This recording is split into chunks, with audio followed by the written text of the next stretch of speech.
If you're tired of the standard business and marketing fundamentals, frameworks, and funnels, you need a little mischief.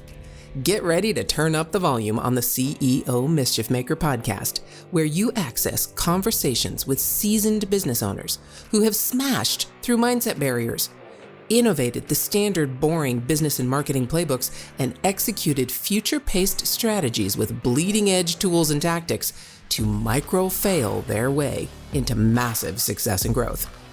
We are Mindset Impact Strategic Catalysts helping innovative entrepreneurs focus. We are CEO Mischief Makers. Ready to make a little mischief?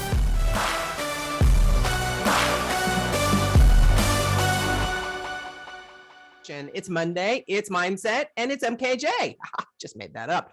All right, so I cannot wait to chat with this amazing gentleman, Matt Deseno. I just met him about 2 weeks ago, a little bit less than 2 weeks ago, at an incredible summit in Costa Rica, of all places. And Matt, welcome to the conversation. I'm super excited to be here. So we start off with, just in case there are people in the audience who don't quite know what you do or who you are, just give us a synopsis. What do you do? Who are you and what do you do? Yeah, that's great. Day job is I own an agency. So most folks know me in the marketing agency world. We have kind of been in a unique position where now we white label for over 1,000 agencies and serve over 30,000 end customers there. So our impact goes further than our actual name and reach. And but that's my day job, agency owner. And then when I'm not doing that, I'm a father of 2. I've got a wife of 8 years, and I like to surf. Wow. Father of 2, wife, and surfing. Yeah. Are you teaching your kids how to surf? Or are they old enough that's yet? a great question.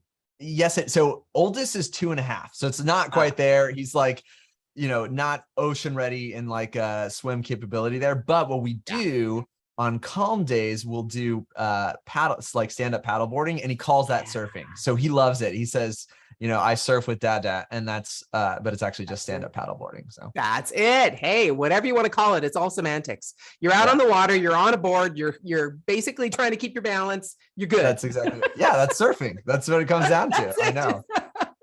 That's it. If only I could do that. Yeah. Anyway, so Matt, all right.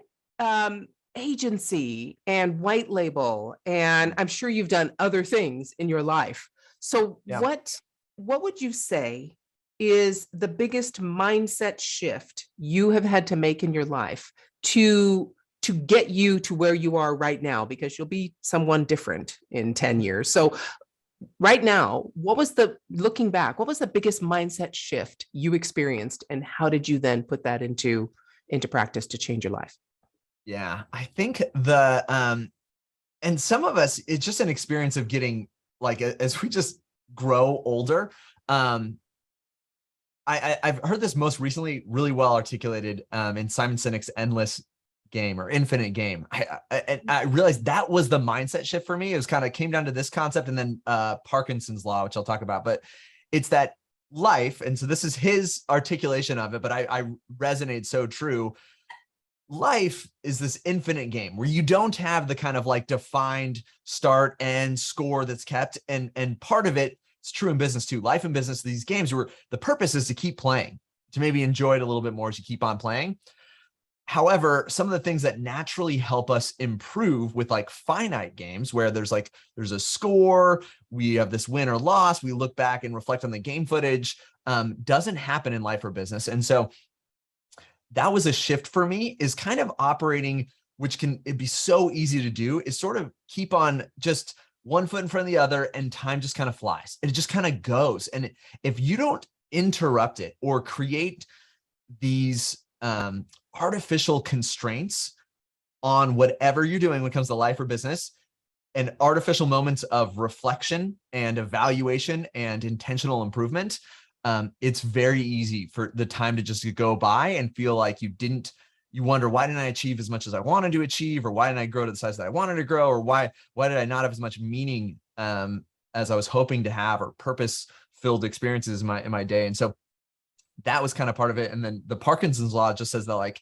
the work that we do expands to the space that we give it. And so that's kind of been this pairing, is realizing this mindset shift from like just going and head down going to creating these false, I say they're false, but they're, like, you think about it in life, there's nothing saying you have to look back and reflect. I think a common one for folks is like New Year, right? We have a new year. And so what do? We stop and we reflect on the new year. We say, did I reach my goals? What did I achieve? Was it different from the year before that? And what do I want to do going forward? In this kind of journey of business and life, shifting from just not intentionally having those moments of reflection, or not intentionally having those constraints, to really intentionally doing it. So now I try to do as much as possible. If I could do it daily, we definitely do it weekly and monthly. These kind of like stop and reflect over what did we want to do? What did we want to achieve?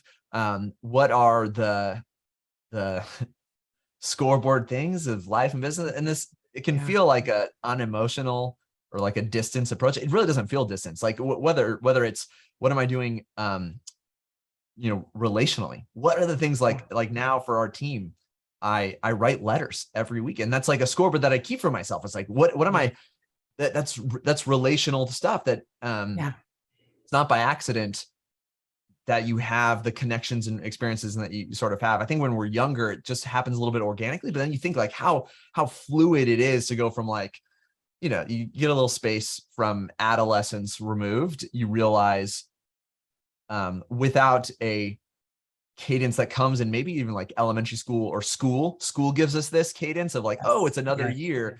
In adulthood, it's like, it just goes, there's not as much significance in the seasons. And so creating significance in these false constraints over like, I just want to see what could I achieve in this period, or I'm going to reflect every week and say, what did I set out to do?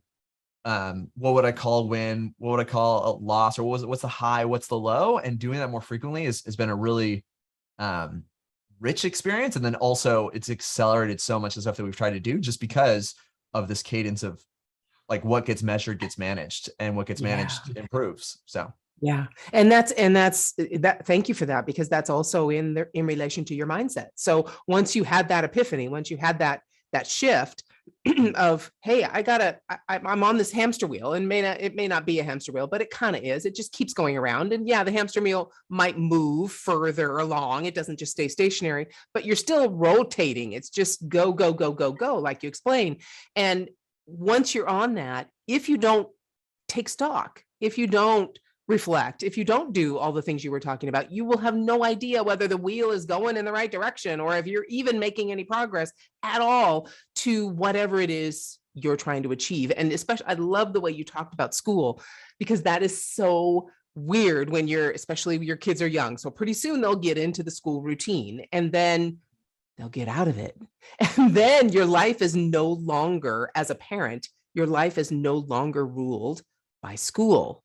And the world opens up again, just like it did when you were in your 20s or when you got out of college or whatever. Yeah. And I love that idea of being able to reflect. So thinking about that and that mindset shift of reflection rather than just go, how have you applied that, and how has that changed? I mean, you mentioned, I love what you talked about with relations, because it's the intention of that connection and contribution to someone else's life through reflection, right? Is that what you're saying when you were talking about writing letters? That's exactly what I'm saying. I think one other way that I think it's played out is in my wife and I's relationship, we do this thing we call it container time. And we actually learned it from someone else a long time ago. But the analogy they gave is like, if you imagine a happy, healthy, thriving relationship as like warm pasta, or like, delicious pasta sauce. And you like the ingredients. How do you make this great, delicious pasta sauce? And you're like, okay, I got we'll call it basic pasta sauce. I got my jar of pasta sauce and I've got my bowl or my pot, and then I've got a fire. And you might be like, if I've got a gallon of pasta sauce and a half-gallon pot over the fire and I pour it, what happens? It overflows and it's a mess, right? Or maybe what if I didn't have the pot? I just take the pasta sauce, pour it on the fire, definitely a mess and I didn't achieve what I want. And then they say like, what if you had a 2-gallon bucket and then the 1-gallon pot and you pour it over the fire? What do you got? And they're like, well, you no longer have a mess. They're like, well, no, it's still a mess. It's just contained. And so this is kind of in that space, in that like reflection and for like that mindset shift of realizing we thrive with containers, with space, with margin, either to reflect, to think through what happened there. It also helps for relationally. And so that's kind of like a mechanism we have as a regular rhythm of intentional space that like for us, that's like, it's space for the mess. And so especially with like little kids, like there's a lot of things that go wrong throughout the day and throughout the weeks. And it can feel like it just stacks up. And that's why it's easy to kind of like, just you're more susceptible to being unkind to each other or less considerate or consumed by your own frustrations or your pressures from all these things coming at you from all sort of angles. And we found that giving ourselves set aside time in this space, this container time, which is, what does that actually mean for us? It's like out of the house, no agenda, and frequently happening. And we kind of alternate who leads it.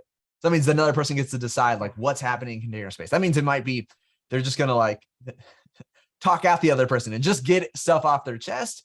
It might mean they're going to lead and ask questions, whatever. They kind of get us, we alternate setting the rules in that way. But that's one like way that the shift of realizing I need more containers in my life to give space, because the mess doesn't go away. But if you have a big enough container for the mess, you can actually achieve what you wanted to achieve, that like delicious pasta sauce or whatever it might be. I love that analogy. And because it really is all chaos. Life is chaos. You really have no control over anything but your own response to the chaos. That's it. Other than that, you have no control. So I love how you put that. Take that chaos. It's still going to be out there, but instead of letting it rule everywhere and go everywhere, contain it. And actually, then you can have some measure of control. You still can't, but at least you understand the boundaries, you understand what's happening, and you can understand your own reaction to it and how you can impact it for that reaction. Like you hear this so much of like giving people space, and we're so bad at giving ourselves space. Yeah. Right. Like you hear that like in that conflict, just give me space to react like that. I think that's good. That's healthy. Like we do better when we have more breathing room. We have more space to reflect and consider how we want to respond. And so, yeah. And then, so what do you think is coming next with this then? So you have this realization and this understanding, and you've been able to package it in your mind to be able to work with it and use this concept to make your life better and hopefully impact other people in your life. So usually a mindset shift, it doesn't just stop there. It actually presents you with the next mindset shift, right? The next thing that is going to change. Do you have any sense of what's the next thing you're working on to impact your life from a mindset perspective? Yeah, I think, and so it's kind of cool. So it absolutely does tend to like amplify or kind of give you a little sense of clarity where you can see like that next step or next breakthrough. I've realized in that going through life, this is another illustration someone else gave me of like, imagine you're this ship going on the ocean, and we oftentimes or tend to have these kind of invisible anchors. Like we don't realize something is an anchor to us. And we're just like paddling harder. It's like, I want to go further. I want to go faster. And it's not a bad thing. That's like growing, maturing, whatever it is, achieving the results of things we want to achieve. And, but actually finding like, sometimes it's more impactful instead of like working harder to like cut the anchor of whatever it might be. And so I'll say like one for myself that's,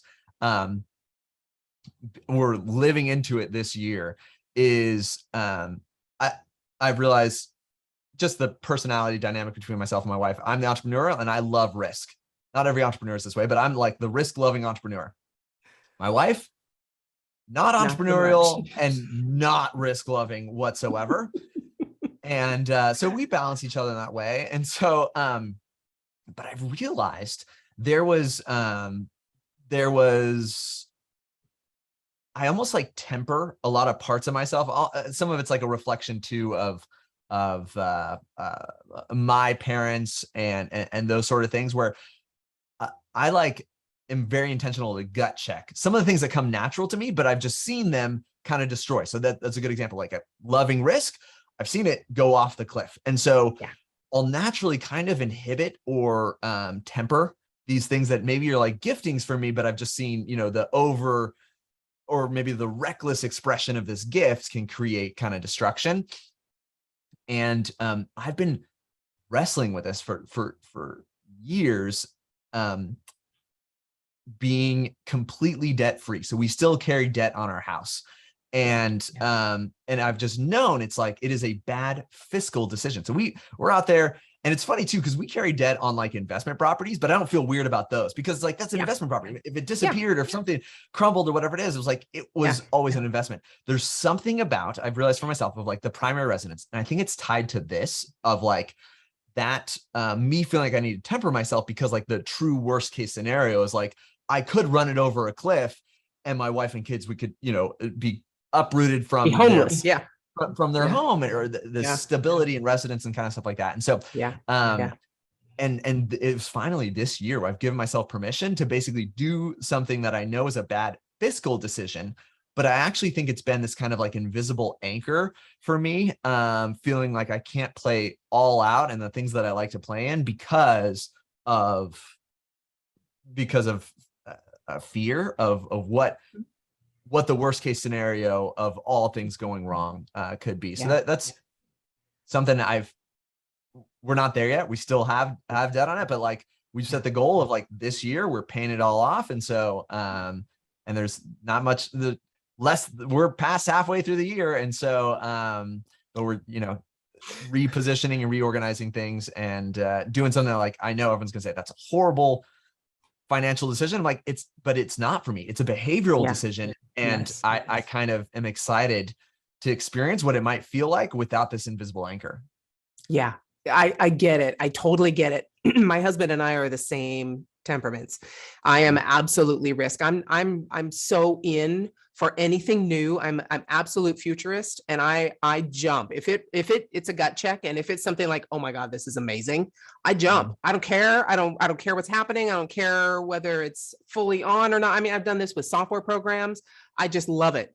And I love risk. I love that excitement. My husband is a tax accountant. Says it all. He no risk whatsoever. And so we've battled this. I've battled this. He hasn't. I've battled this. And really, truly, I'm going to be honest here. I mean, we'll be married 39 years, and I've been an entrepreneur for almost 20 of those years. God, almost half. I just realized that. Anyway, so during that time, I really used to think that because he questioned or didn't support or asked questions and really was like, are you sure? Maybe not. Those kinds of things. I would take it like, you don't trust me. You don't believe in me. I would tie that belief in myself to his questioning. Comfort with risk. Yeah. Yeah. And I've totally worked through that and went, it doesn't matter. That's not the issue. I look at it now as he is walking along our path together with concrete boots, and he's holding on to the string of my balloon, and I'm up in the balloon. And sometimes the balloon gets so filled with, well, let's be honest, hot air, but sometimes it's not hot air. Sometimes it's helium. Sometimes it's cash. Sometimes whatever. But anyway, it gets so filled that it actually is buoyant enough to lift him off a couple of inches, the ground, and carry him along. But most of the time, he's walking along, holding on to me, keeping me grounded. And that's work. That works for me. That's the way I look at it. But I love when you said that it doesn't mean that some of these mindset shifts have to be accepted by other people to be correct or to be viable or to be the right thing to do. It really is an individual choice, and it is your path. It is your adventure. You guys get to choose.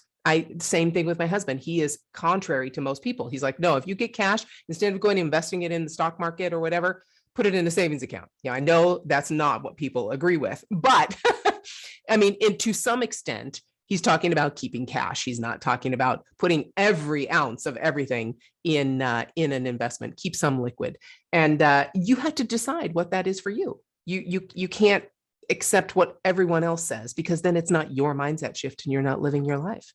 So, wow, thanks for being honest in that one. I know that's a difficult one, but yeah, we're real close to doing the same thing. So I agree 100%. Yeah, love it. Yeah. So, all right, next we're going to take this whole mindset idea and we're going to dive into your impact and how you've innovated some of the standard practices. So, all right, CEO Mischief Makers, this is Monday. Come join us again on Wednesday, and we're going to dive deeper into this with Matt, and I hope we see you there. Okay, hold on. If your mindset was shifted, you were inspired to innovate, and you were spurred into action, don't just move on with your day. Focus, my friend, and take a few minutes to visit ceomischiefmaker.com to learn more about the value that was shared with you today. Please act now and create some CEO mischief of your own.